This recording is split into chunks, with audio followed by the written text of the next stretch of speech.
সুন্দর একটা ক্যাম্পাসের স্বপ্ন দেখতাম, যে ক্যাম্পাসে গেস্ট রুম গণরুম থাকবে না, যে ক্যাম্পাসে কেউ নির্যাতনের শিকার হবে না। এটা ছিল আমাদের জন্য একটা স্বপ্নের মতো। আমরা আসলে দেখলাম যে এই স্বপ্নটা বাস্তবায়ন হয়ে গিয়েছে।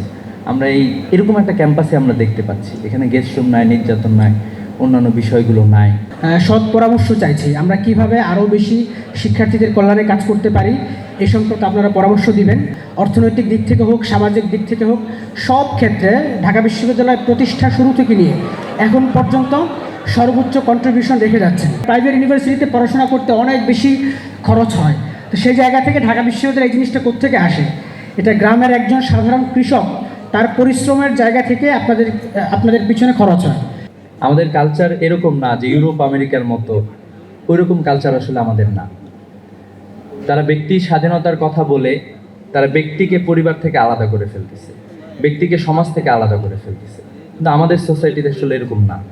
আমাদের নর্মস এবং ভ্যালুস আছে, যে নর্মস এবং ভ্যালুস আমাদেরকে সামনের দিকে এগিয়ে নিয়ে যায়, যেটা আমাদের বন্ডিংটাকে আরও বেশি স্ট্রং করে।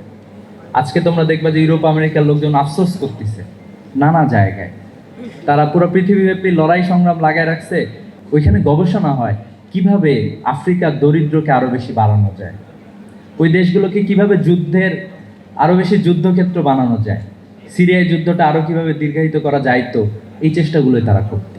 ওইখানে আয়ারে পড়াশোনা হয় যে কিভাবে আরও অস্ত্র বেশি বানানো যায় এবং আরও অস্ত্র বেশি বিক্রি করা যায়, পৃথিবীকে কিভাবে গণ্ডগোল লাগায় রাখা যায়।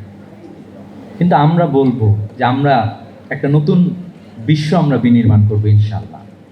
এই বিশ্ব বিনির্মাণের জন্য বাংলাদেশের এই তরুণদের গুরুত্ব খুবই অপরিসীম। আগামীর বাংলাদেশ, আগামীর পৃথিবী আমরা তোমাদেরকে নিয়ে নেতৃত্ব দেবো ইনশাআল্লাহ। ইএফটি ফার্স্টের সাথে ট্রেড করুন যে কোনো জায়গা থেকে, ক্যাম্পাসে ক্লাসের ফাঁকে, ঢাকার জ্যামে বসে কিংবা ঘরে বসে। ট্রেডিং এখন হাতের মুঠোয়, তাই ট্রেড করুন যখন খুশি, যেখানে খুশি।